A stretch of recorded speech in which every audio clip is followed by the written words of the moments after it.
नमस्कार दोस्तों बात करते हैं नीलकमल सिंह के बारे में। दोस्तों नीलकमल सिंह ने सबको पूरा फेल कर दिया है। दोस्तों नीलकमल सिंह ने खेसारी लाल, पवन सिंह, निरहुआ, रवि किशन यानी कि सबको फेल कर दिया है।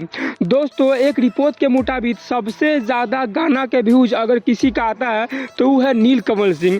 दोस्तों नीलकमल सिंह का गाना का इतना व्यूज आता है जितना न खेसारी लाल यादव का आता है, न पावर स्टार कहे जाने वाले पवन सिंह का आता है और न ही किसी का आता है, चाहे वह रवि किशन पुराने जमाने का हीरो क्यों न हो। दोस्तों नीलकमल सिंह कोई भी गाना निकालते हैं तो एक दिन में न जाने कितने मिलियन चले जाते हैं। दोस्तों खेसारी लाल या पवन सिंह कोई भी गाना निकालते हैं तो 1 मिलियन जाने में समय लगता है, लेकिन वहीं पे नीलकमल सिंह कोई गाना निकालते हैं तो 1 मिलियन तो दोस्तों समय ही नहीं लगता है, कुछ घंटों में उनका 1 मिलियन हो जाता है। दोस्तों इससे पता चलता है कि नीलकमल सिंह गाने के क्षेत्र में बहुत ही आगे हैं। दोस्तों नीलकमल सिंह का गाना सिर्फ बिहार में या यूपी में नहीं बल्कि पूरा भारत में सुना जाता है। दोस्तों नीलकमल सिंह का गाना हाल फिलहाल में सनी लियोन के साथ आई थी। दोस्तों यह गाना इतना ज़्यादा हिट हुआ कि दोस्तों मैं क्या ही बताऊँ। दोस्तों उस गाना का अभी कुछ ही दिन हुआ और 25 मिलियन पार कर गया।